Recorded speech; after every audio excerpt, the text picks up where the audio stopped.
Good evening and welcome to Snuggle Up Sundays with Miss Artistani. How are you all doing this fine Sunday night? I have a special story for you this evening, and it's also going to be a little unique because I bought this book online, but it wasn't going to be here in time for Snuggle Up Sundays. So I bought the e-version, my Kindle version. So I downloaded it to my computer. So I'll be showing you my screen and scrolling through as I read the book. So you'll have a nice image of all the pictures. I know sometimes when I hold the book, it gets a little glare, we can't see them. But the reason the story is special is because we do not have school tomorrow. Do you know why there is no school tomorrow? We will be recognizing and honoring Dr. Martin Luther King Jr. So my story this evening is I Am Martin Luther King Jr., written by Brad Meltzer and illustrated by Christopher Eliopoulos. So it's a little bit of a long one, so bear with me. I hope you're in for a good story this evening. Get comfy, grab a pillow, grab your blanket, grab your stuffed animal friend, and we will begin.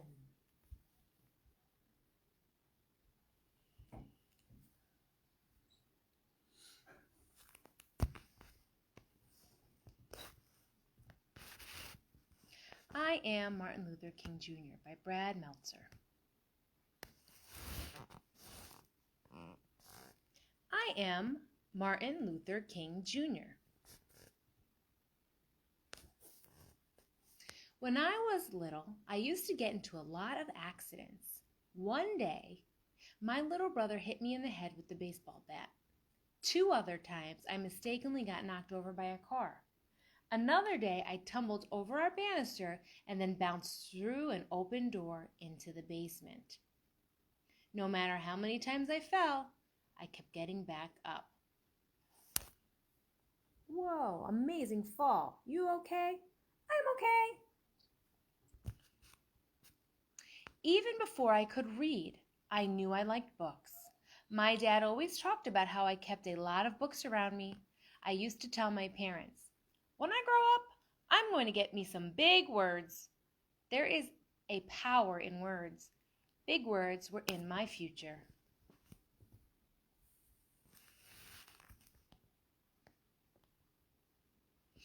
When I was 6 years old, one of my friends was a boy whose father owned a store across the street. Tag, you're it. No, you're it. No, you're it. No, you're it. My friend was white. I was black. It didn't matter to us. We would play games and have fun together. But when we started going to school, everything changed. He went to a school where all the kids were white. I went to a school where everyone was black. Soon after, he told me, I can't play with you anymore. My dad said so. He doesn't want us being friends. Why? But why, you're one of my best friends, aren't you? Aren't you?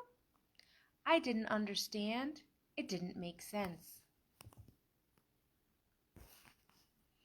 At dinner, my parents explained, it's because you're black and he's white. I was so mad that day. How could someone treat me differently just because of the color of my skin? I wanted to hate my friend and his father. But my parents told me to do the opposite, that I should love my friend, even though he hurt me. They taught me that it's better to have more love in your life than more hate. Then my mother taught me one of the most important lessons of all. You are as good as anyone. You must never feel that you are less than anyone else. I wanted to believe it, but every day I saw the opposite. I saw you could be treated unfairly just because of the color of your skin. If you were white, you went to a good school with great playgrounds and plenty of books. If you were black, your school was small, sometimes with no desks or even windows.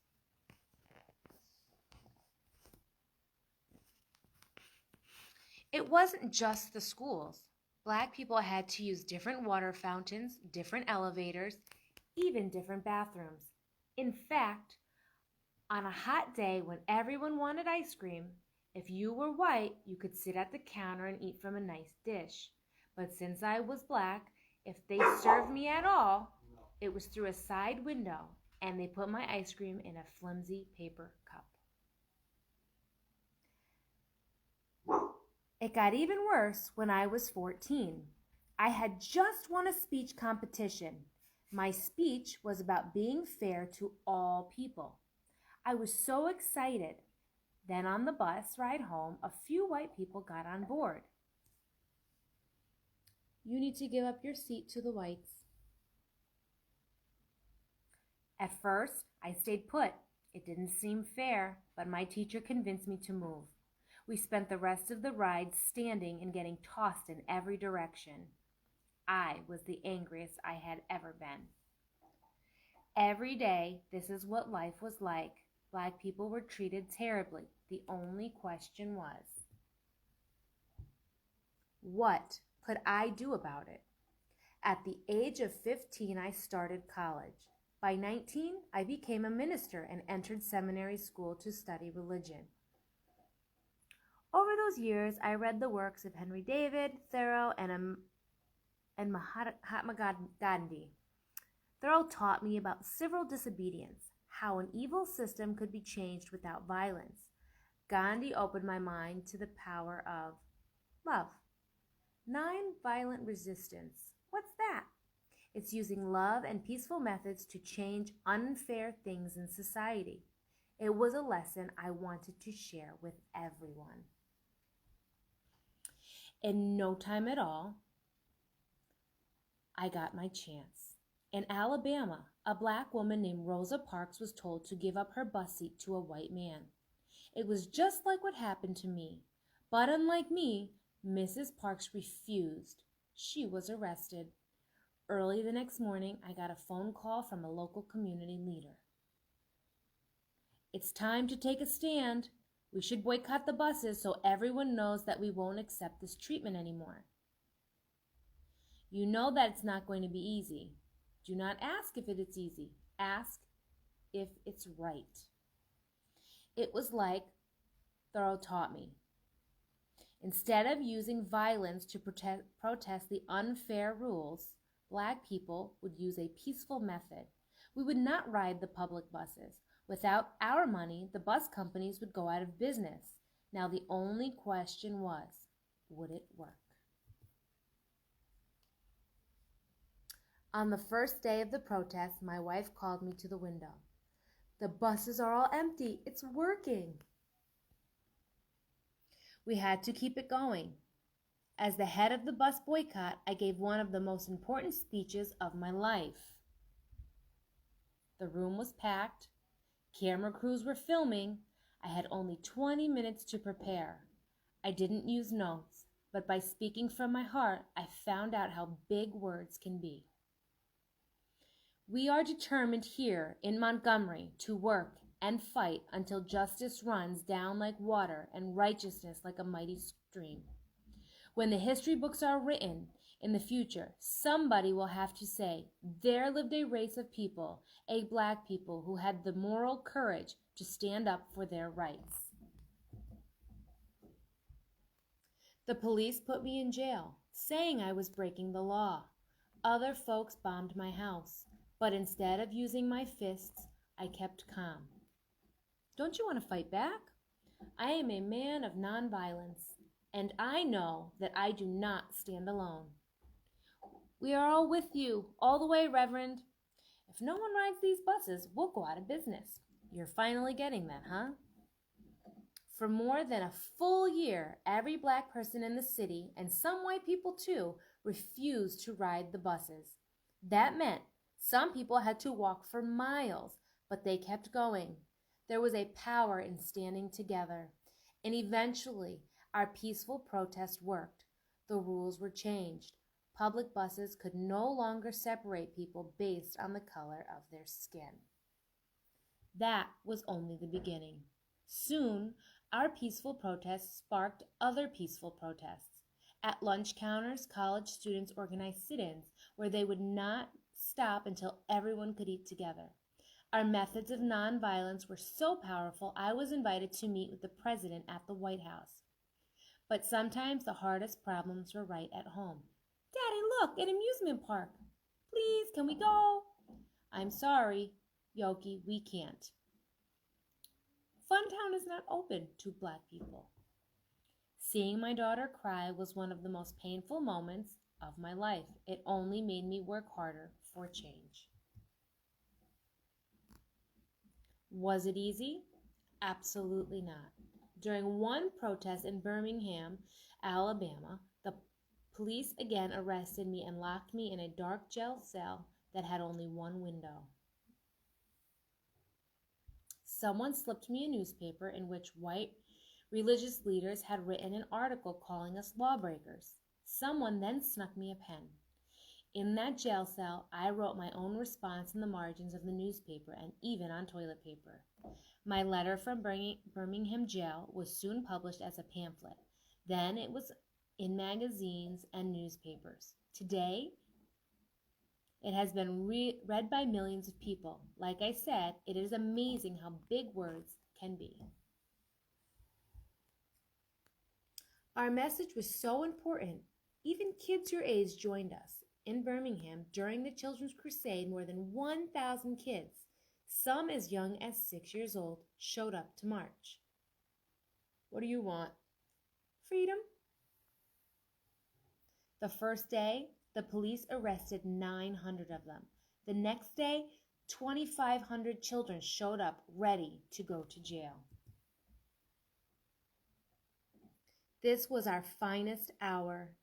Enraged that we were not giving up, the chief of police told the firemen to spray the children with water hoses and attack them with dogs.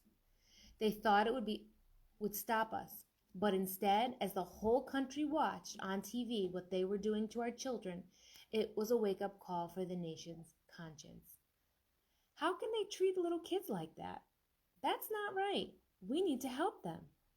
90 days later, the rules began to change. Now blacks and whites in Birmingham were using the same lunch counters, water fountains, and restrooms. You could feel it in the air. More change was coming. Freedom was contagious. By the summer of 1963, an estimated 1 million Americans held their own protests in cities across the country. A man named A. Philip Randolph suggested a massive march. If we march together peacefully, they won't be able to ignore us. Together, we can convince Congress and the President to pass laws so that no one in America can treat people differently based on skin color. I like the idea. Where should we have it? There's only one place. People came from almost every state. They came in nearly every form of transportation. They even took off work and did not get paid just to be there. Old people, young people, black people, white people, even children like you. They all came to Washington, D.C., gathering in a righteous army. Why? Because they wanted a change, and they knew the surest way to change the world is to stand together. I am happy to join with you today in what will go down in history as the greatest demonstration for freedom in the history of our nation. On August 28, 1963, I stood at the podium and spoke what some called my biggest words of all. I have a dream that my 4 little children will one day live in a nation where they will not be judged by the color of their skin, but by the content of their character. I have a dream that one day little black boys and black girls will be able to join hands with little white boys and white girls as sisters and brothers. Let freedom ring from every mountainside. Let freedom ring.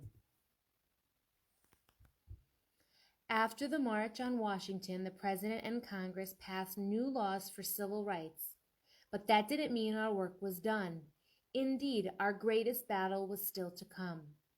It began with 600 activists as they tried to walk 54 miles from Selma, Alabama to the state capital of Montgomery.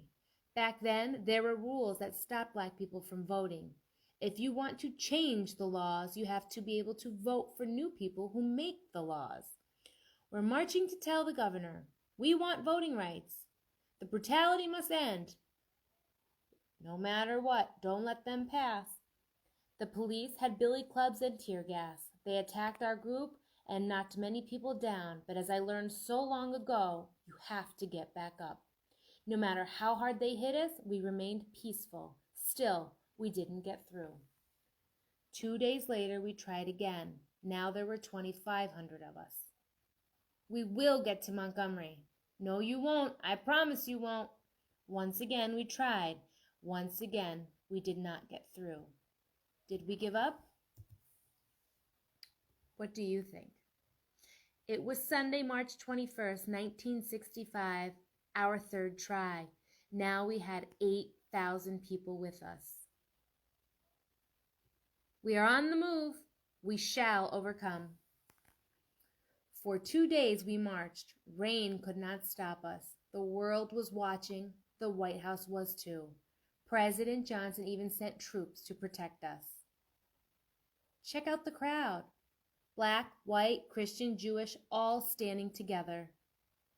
Exhaustion could not stop us. As we reached Montgomery, Alabama, tears were shed, but this time they were tears of joy. In my life, people tried to tell me I wasn't as good as they were, just because the color of my skin. When someone hurts you like that, it can be tempting to hurt them back. You must refuse. When someone shows you hate, show them love. When someone shows you violence, show them kindness. To reach our goals, we must walk the path of peace. We must lock arms with our brothers and sisters, and we must march together when we do. Our voices will be heard, and freedom will ring. Remember Funtown Amusement Park? Its doors eventually opened to Black people, and Dr. King got to take his daughters. Did you know that he was the youngest person to win the Nobel Peace Prize at that time? Just 35 years old. He donated the prize money to the Civil Rights Movement. He said that the prize was the work of many other unsung heroes. He fought against poverty too. There's even a national holiday for him, the third Monday of January. Only Washington and Lincoln get a day like that, and they share theirs. It's a day to remember how far we've come and how much more work there is to do. I am Martin Luther King Jr. I stand for peace. I stand for justice. I stand to help others. I stand as proof that no matter how hard the struggle, we must fight for what is right and work to change what is wrong. Whatever struggle you face, no matter how hard it gets, you must always move forward. I am proof of this. If we rise up, if we stand together, if we remain united, nothing can stop our dream. And boys and girls, that is the end of our story. Remember, the time is always right to do right.